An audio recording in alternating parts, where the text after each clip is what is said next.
सुशीला जी के 2 बेटे थे। दोनों की शादी हो चुकी थी।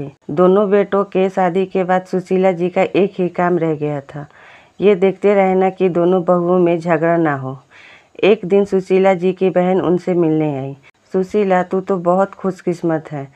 तेरी दोनों बहुएं बहुत सुंदर हैं और समझदार भी लग रही हैं। तुझे तो अब कोई चिंता ही नहीं रहती होगी। अरे कहाँ दीदी, मुझे तो हर समय यही चिंता रहती है कि कहीं इन दोनों में लड़ाई ना हो जाए। जब भी मुझे लगता है कि इन दोनों में बहस होने वाली है, तब मैं बीच में आकर बात को संभाल लेती हूँ। लेकिन कब तक? ये बात तो सच है सुशीला। दुनिया सोचती है कि बहुएं आ जाने से घर में खुशियाँ आ जाती हैं, लेकिन ये भी सच है, घर में बहुएं आ जाने से सास के लिए जिम्मेदारी बढ़ जाती है। हर समय बस यही सोचते रहो कि कहीं लड़ाई ना हो जाए। दोनों बातें कर ही रही थी कि तभी अचानक दोनों बहुएं संगीता और सुमन की लड़ने की आवाज़ आई। बहुओं को आपस में लड़ता देखकर सुशीला की बहन चली गई। तुम दोनों दिन भर आपस में लड़ती रहती हो, इससे ना तो घर चल सकता है ना तो जिंदगी। इसलिए आज तुम दोनों बता दो कि क्या चाहती हो। माँ जी, हमें अलग अलग कर दीजिए, घर का बंटवारा कर दीजिए।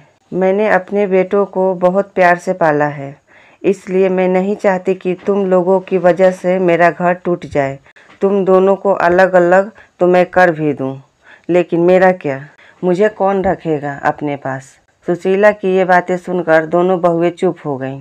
दोनों में से कोई भी सुशीला को अपने साथ नहीं रखनी चाहती थी। सुशीला ने अपनी बहुओं को एक टक देखा और कहा, तुम दोनों को मैंने अपने बेटे भी दे दिए और अपना घर भी दे दूं, लेकिन तुम में से कोई भी मुझे अपने साथ नहीं रखना चाहता। ये कहते हुए सुशीला की आंखें भर आई। सुशीला ने दोनों बहुओं को काम बांट दिए और दोनों से कहा कि कोई भी आपस में नहीं लड़ेगा, लेकिन उनकी बहुएं कहाँ मानने वाली थी। जब बहुओं को लगा कि हमारी सास घर का बंटवारा करने के लिए नहीं मानेंगी, तो दोनों बहुएं ने अपने अपने पतियों को भड़काना शुरू कर दिया। जैसे ही उनके पति काम से आते, वैसे ही दोनों बहुएं चुगली करने में लग जाती। एक दिन जब उनके पति घर आए तो सुमन बोली, सुनो जी, मैं इस घर में नहीं रह सकती।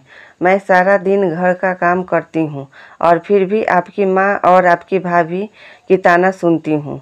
सुमन का पति बोला, मैं भी रोज रोज के लड़ाइयों से दुखी हो चुका हूँ, आज तो फैसला हो ही जाए। उधर संगीता भी अपने पति से कहती, सुनिए जी, हम कब तक आपके घर वालों के साथ पिसते रहेंगे? बच्चे बड़े हो रहे हैं, उनके भी भविष्य के बारे में सोचना है। आप तो सारे घर का खर्चा चलाते हो और मैं घर के काम में लगी रहती हूँ। माँ जी से बोलिए ना, घर का बंटवारा कर दें। संगीता का पति बोला, तुम ठीक कह रही हो, आज माँ से इस बारे में बात कर ही लेता हूँ, आखिर हमारी भी तो पर्सनल लाइफ है। सुशीला के बेटे उससे बात करने के लिए आए और पीछे पीछे बहुएं भी आ गईं। माँ, आप घर का बंटवारा कर दो, अब एक साथ रहने में बहुत किचकिच हो रही है।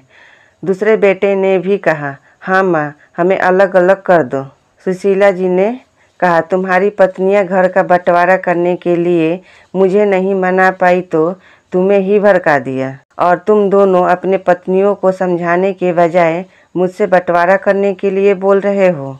सुशीला ने अपने बेटे और बहुओं को बहुत समझाया, लेकिन कोई भी राजी नहीं हुआ और मजबूरी में सुशीला को बंटवारा करना पड़ा।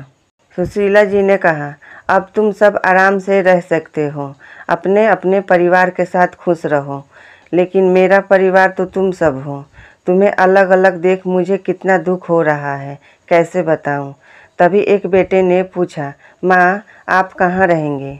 मतलब हम में से किसके साथ रहेंगे? तू फिक्र मत कर बेटा, तेरी बूढ़ी माँ किसी पर बोझ नहीं बनेगी। मुझे जो पेंशन मिलती है उसी से मेरा गुजारा हो जाएगा। दोनों बेटे अपनी अपनी पत्नियों और बच्चों को लेकर चले गए। सुशीला अक्सर सोचती, सभी दिन एक जैसे नहीं रहते, कल मेरी जगह मेरी बहुएं भी होंगे। आशा करती हूँ दोस्तों कहानी पसंद आई होगी। धन्यवाद।